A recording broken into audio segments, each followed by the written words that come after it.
dalam hidupku, hatiku percaya rancanganmu bagiku adalah yang terbaik. Walau ku tak dapat melihat semua rencanamu, Tuhan, namun hatiku tetap memandang padamu. Kau tuntun langkahku. Walau ku tak dapat berharap atas kenyataan hidupku, namun hatiku tetap memandang padamu. Kau ada untukku. Walau ku tak dapat melihat semua rencanamu, Tuhan, namun hatiku tetap memandang padamu. Kau tuntun langkahku. Walau ku tak dapat berharap atas kenyataan hidupku, namun hatiku tetap memandang padamu. Kau ada untukku.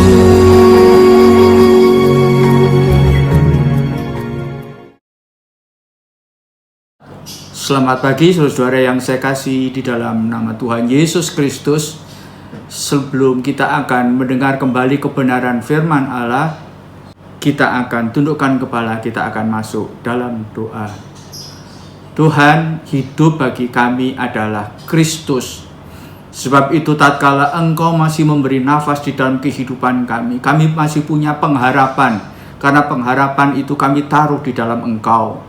Melalui kebenaran firman-Mu yang sebentar hendak kami dengar ini Tuhan, biarlah boleh membangkitkan semangat dan harapan kami Tuhan kepada Engkau. Dalam nama Tuhan Yesus Kristus kami sudah berdoa, haleluya, amin. Ayat pokok kita akan sama-sama baca di dalam Ibrani 2 ayat 8. Segala sesuatu telah Engkau taklukkan di bawah kakinya. Sebab dalam menaklukkan segala sesuatu kepadanya, tidak ada suatu pun yang ia kecualikan yang tidak takluk kepadanya. Tetapi sekarang ini belum kita lihat bahwa segala sesuatu telah ditaklukkan kepadanya. Perhatikan ayat ini. Ayat yang di atas dikatakan segala sesuatu sudah ditaklukkan di bawah kakinya.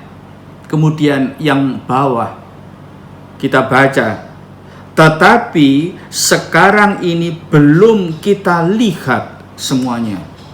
Sudah ditaklukkan tetapi sekarang ini belum kita lihat semuanya. Artinya masih ada hal-hal yang belum ditaklukkan oleh Tuhan. Bahkan dengan masalah yang kita hadapi sampai saat ini, kita masih melihat bagaimana virus corona itu dengan leluasa dia bisa bergerak, melumpuhkan, mematikan umat manusia. Saudara-saudaraku, kita kembali kepada kebenaran firman Allah. Tetapi sampai sekarang ini belum kita lihat. Apakah Allah tidak bekerja? Apakah tidak ada orang-orang beriman yang berdoa, yang merintih, yang berteriak kepada Tuhan? Tapi kenyataannya, realitanya ini seperti ini, saudara-saudara. Apa yang kita bisa pelajari dari kebenaran ini? Supaya saudara dan saya tidak gugur di tengah jalan. Kita perhatikan sekarang, ada dua alasan yang ingin saya kemukakan. Yang pertama, 1 Korintus 15 ayat yang ke-25. karena ia harus memegang pemerintahan sebagai raja sampai Allah meletakkan semua musuhnya di bawah kakinya. Yang pertama, sampai Allah meletakkan semua musuh di bawah kakinya. Dia menaklukkan semuanya, terutama penguasa di udara itu dia taklukkan. Dan kita tahu, sekarang belum waktunya. Nah, yang kedua ini, kita sekarang betul-betul akan perhatikan. Ayub 37 ayat yang ke-23.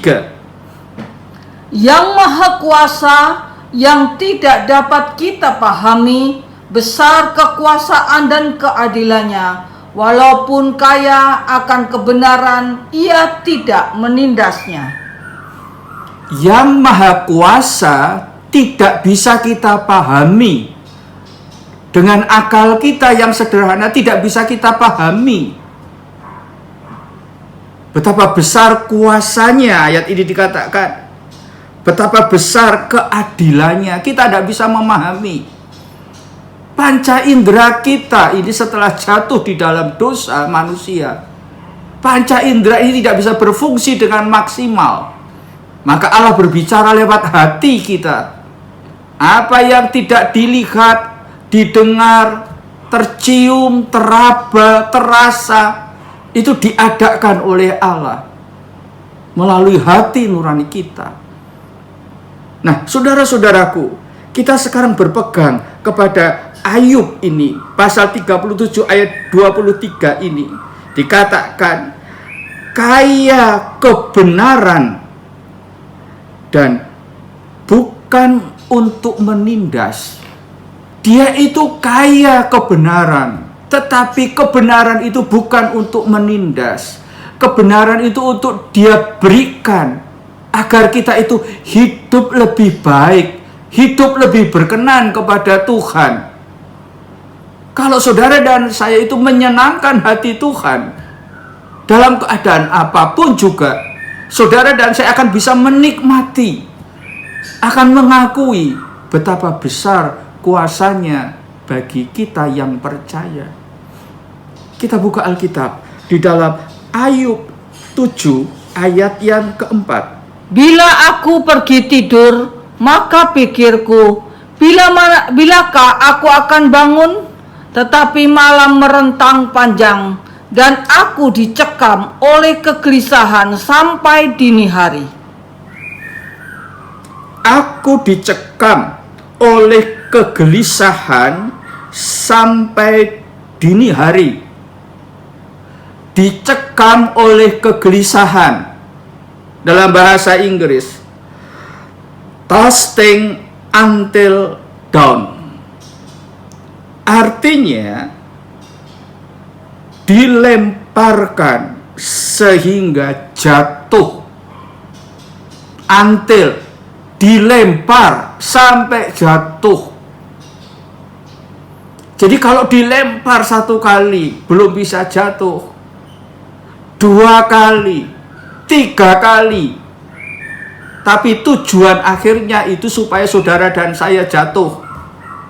1 hari belum mempan, 2 hari belum bisa, hari yang ketiga terus tujuannya itu supaya saudara dan saya jatuh. Nah, ini yang harus kita perhatikan. Dan kita tidak mau jatuh, saudara-saudara. Kita tidak mau tergeletak oleh kenyataan ini. Maka jangan sampai, sekalipun saudara dan saya itu belum melihat kuasa Allah secara maksimal dengan menggunakan panca indera kita, kita tetap bersandar dan berharap kepada Dia. Jangan sampai jatuh. Iblis senang kalau saudara dan saya jatuh. Dia akan tunggu saat yang paling tepat. Tetapi sekarang kita tahu rahasia dari Allah itu. Allah yang tidak terbatas itu akan menunjukkan kuasanya untuk menolong saudara dan saya, untuk menyelamatkan kita, manusia yang terbatas.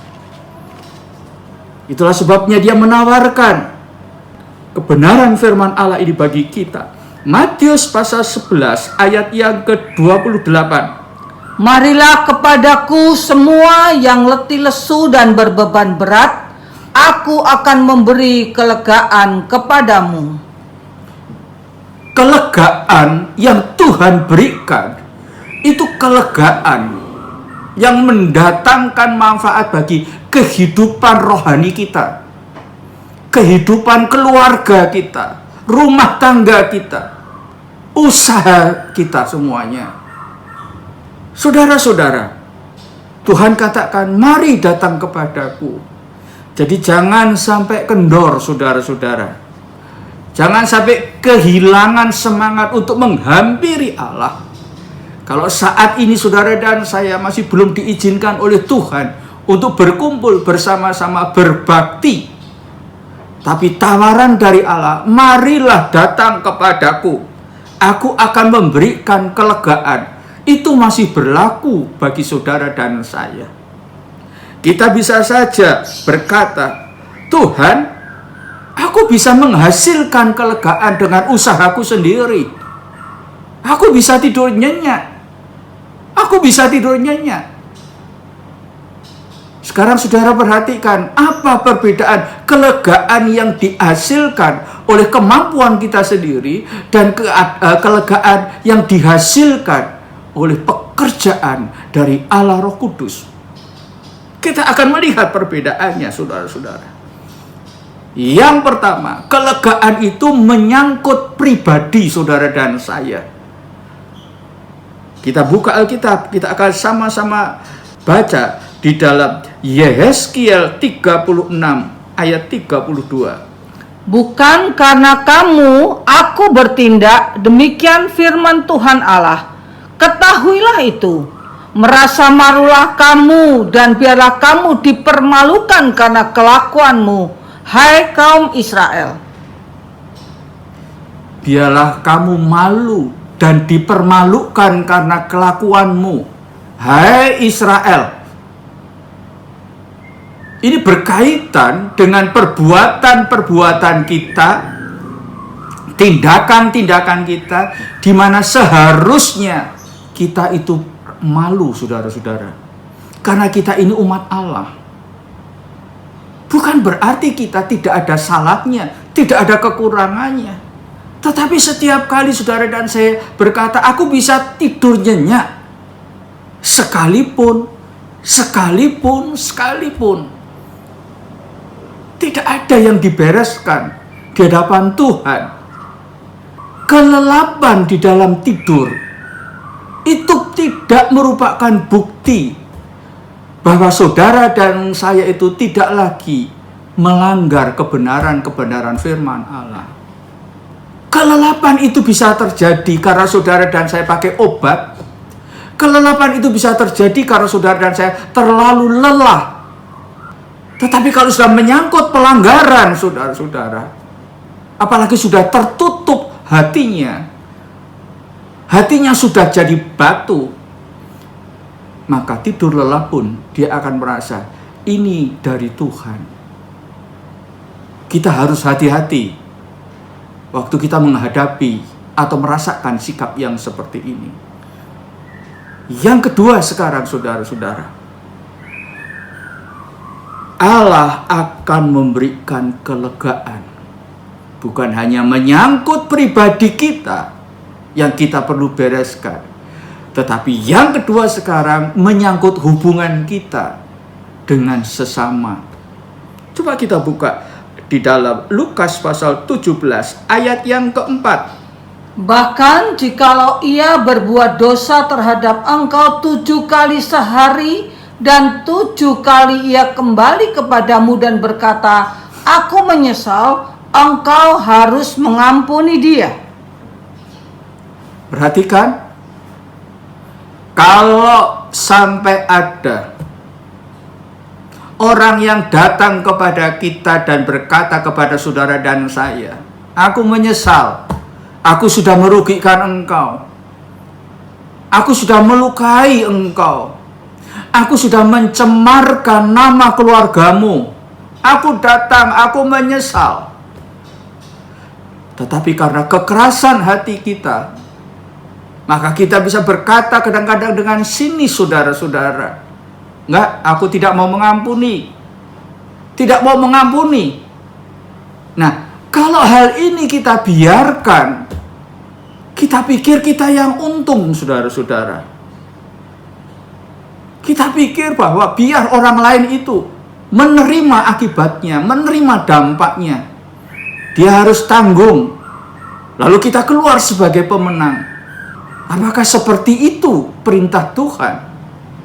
Saudara dan saya tidak akan pernah menerima kelegaan yang disediakan oleh Allah. Kenapa bisa demikian, saudara-saudara?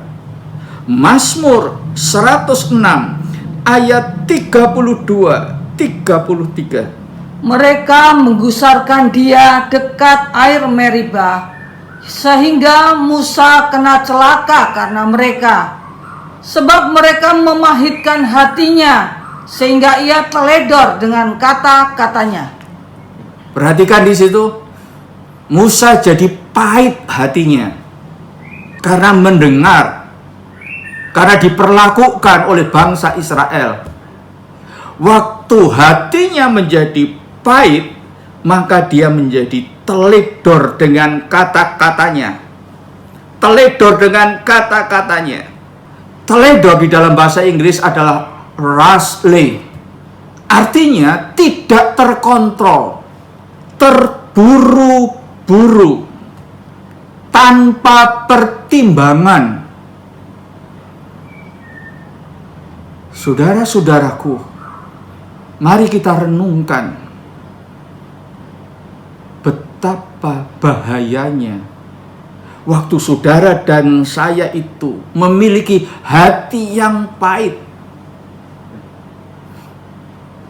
Kita bisa merasa benar, saudara-saudara.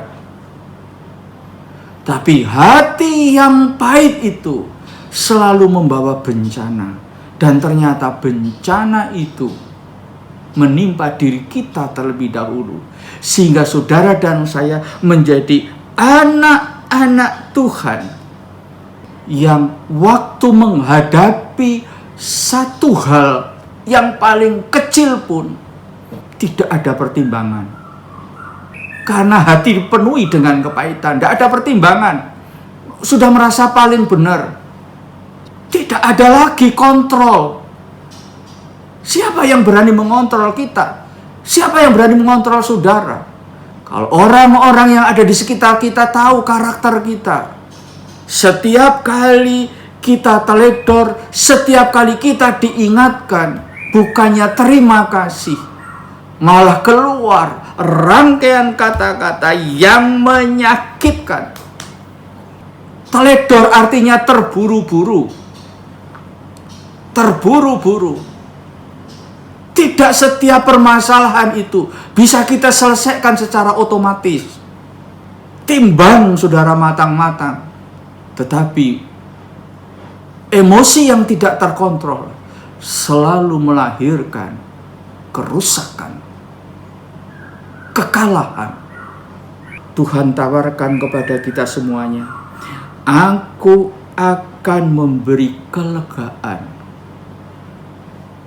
Kepahitan yang berdampak kepada terburu-buru dalam mengeluarkan kata-kata tidak akan pernah berakhir dengan kelegaan. Kita ingat, kita mau renungkan semuanya ini. Sehingga sekarang kita bisa memahami, kalau sampai tetapi sekarang ini belum kita lihat kemahakuasaan Allah. Ternyata saudara-saudara, Allah masih memberikan pintu kesempatan kepada kita untuk memperbaiki karakter kita. Sehingga karakter kita akan berubah sedikit demi sedikit menjadi karakter ilahi. Itu memerlukan waktu. Dan itu tergantung kepada penyerahan kita kepada Tuhan. Setelah itu baru kita akan membaca sekarang Lukas 17 ayat yang kelima.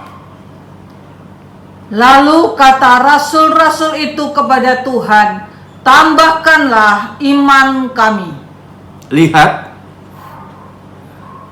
iman itu akan Tuhan tambahkan secara otomatis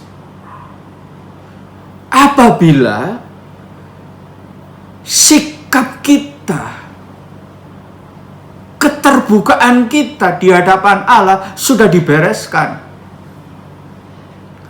Apabila sikap kita pada saat orang lain itu mengaku salah dan minta maaf, saudara dan saya dengan penuh kesadaran kita memberikan maaf kepada mereka supaya tidak ada kepahitan hati.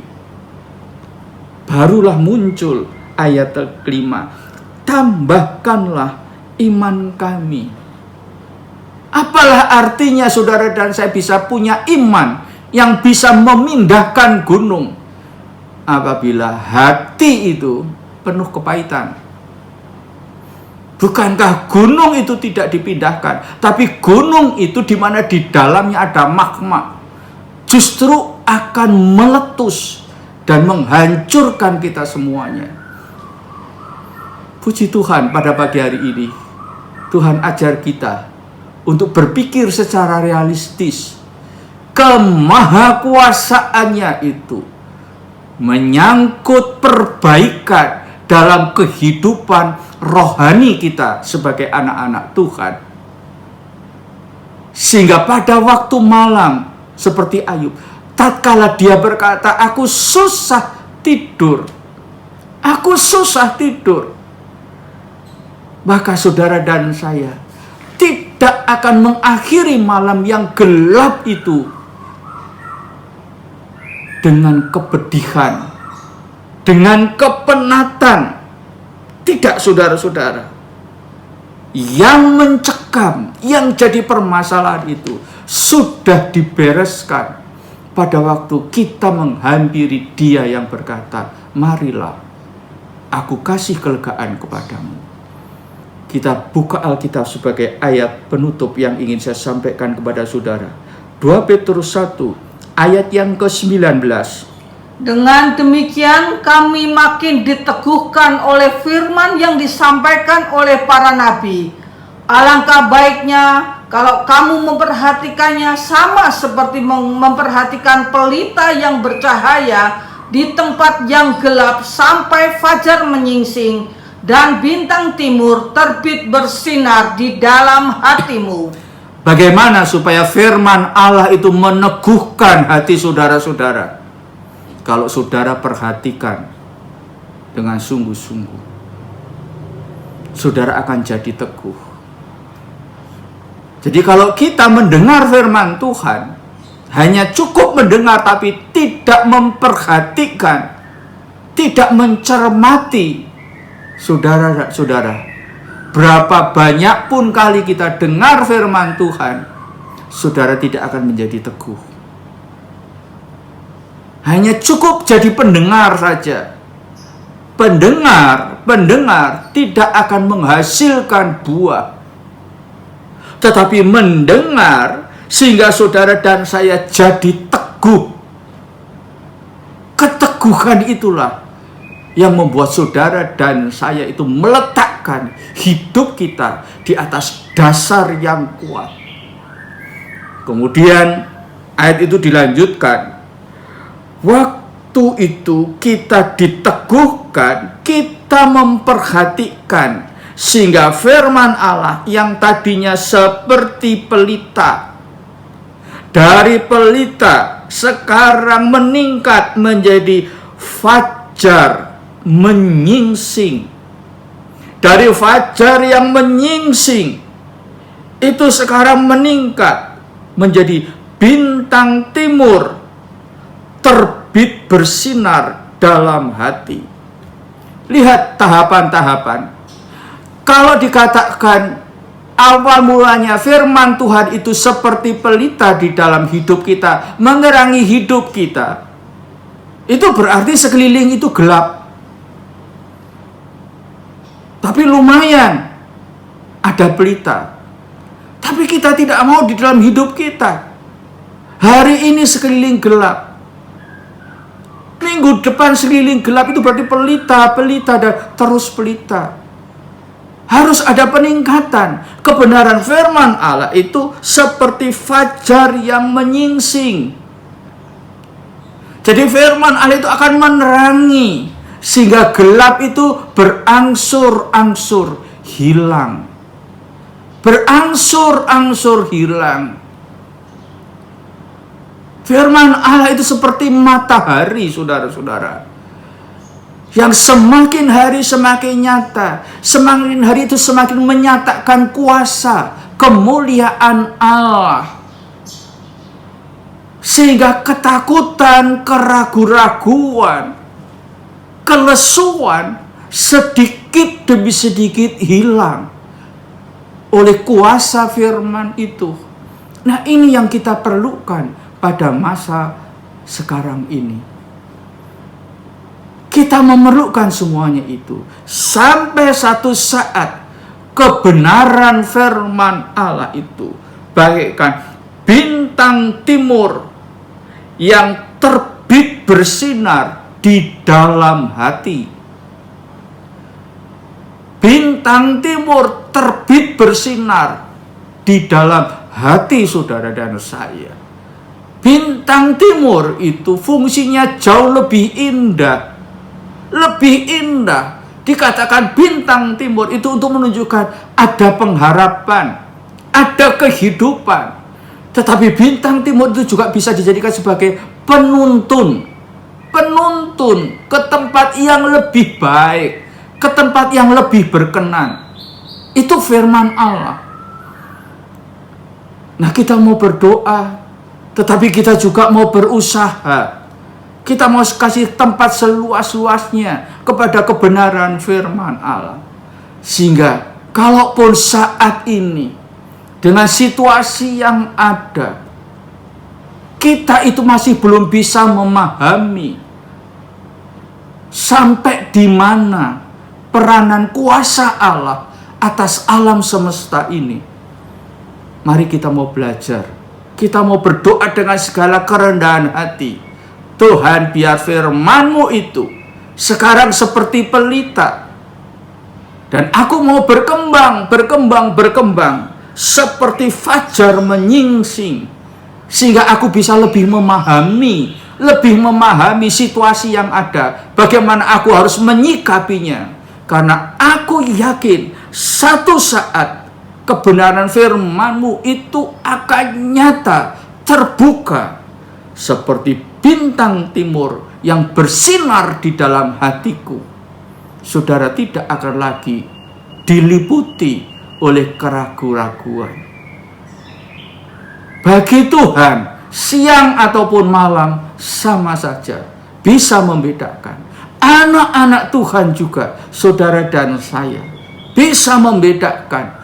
Kita masih bisa memuliakan Tuhan, apakah pada waktu situasi siang ataupun malam. Tuhan memberkati kita semuanya. Amin. Mari kita akhiri kebenaran firman Allah dengan sama-sama menundukkan kepala dan masuk di dalam doa.